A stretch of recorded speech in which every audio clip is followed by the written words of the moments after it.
ಇವತ್ತು ಕರ್ನಾಟಕ ರಾಜ್ಯದಿಂದ ಕನಿಷ್ಠ ಇಲ್ಲ ಅಂದ್ರೂ ಕೂಡ ನಾವು 5,000 ಜನರನ್ನು ಭಾಗವಹಿಸಿದ್ವಿ.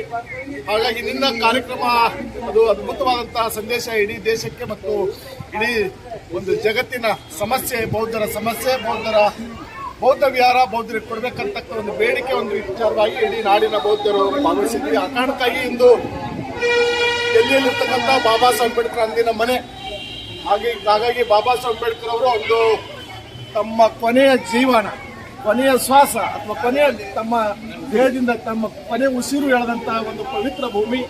ಹಾಗಾಗಿ ಬಹಳ ಅದ್ಭುತವಾದಂತಹ ರೀತಿಯಲ್ಲಿ ಇಂದಿನ ಸರ್ಕಾರ ಅಥವಾ ಮೋದಿ ಸರ್ಕಾರ ತಮ್ಮ ಆಡಳಿತ ವ್ಯವಸ್ಥೆಯಲ್ಲಿ ಬಾಬಾ ಸಾಹೇಬ್ ಅಂಬೇಡ್ಕರ್ ಅವರ ಅದ್ಭುತವಾದಂತಹ ಶ್ರೇಷ್ಠವಾದಂತಹ ವಿಚಾರವನ್ನು ಇಡೀ ದೇಶದ ಜನರಿಗೆ ಮುಟ್ಟಿಸಲಿಕ್ಕೆ ಇದು ಒಂದು ಪ್ರೇಕ್ಷಣೀಯ ಸ್ಥಳವಾಗಿ ಮಾಡಿದ್ದಾರೆ. ಹಾಗಾಗಿ ಈ ಕಾರಣಕ್ಕಾಗಿ ನಾನು ಈ ರೀತಿ ಕಾರ್ಯಕ್ರಮ ಮಾಡುವ ಮೂಲಕ ಬಾಬಾ ಸಾಹೇಬ್ ಅಂಬೇಡ್ಕರ್ ಸಂವಿಧಾನ ಮತ್ತು ಬಾಬಾ ಸಾಹೇಬ್ ಅಂಬೇಡ್ಕರ್ ಭಾಷೆಯ ವಿಚಾರಗಳನ್ನು ಇಡೀ ನಾಡಿನ ಜನರಿಗೆ ತೋರಿಸ್ತಕ್ಕಂಥ ಸರ್ಕಾರ ಯಾವುದಾದ್ರೂ ಕೂಡ ನಾವು ಧನ್ಯವಾದ ಹೇಳ್ತೀವಿ.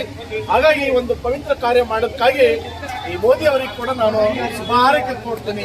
ಅದರಂತೆ ಇಡೀ ಒಂದು ನಾಡಿನಲ್ಲಿ ಬೌದ್ಧ ಜೀವನ ಶೈಲಿ ಸಂಸ್ಕಾರಗಳು ಮತ್ತು ವಿಶೇಷಗಳು ಜನರಿಗೆ ತಲುಪಿಸ್ತಕ್ಕಂಥ ಕೆಲಸ ಸರ್ಕಾರ ಮಾಡಲಿ ಅಂತ ನಾನು ಈ ಮೂಲಕ ಸರ್ಕಾರಕ್ಕೆ ಒಂದು ಮನವಿ ಸಲ್ಲಿಸ್ತೇನೆ.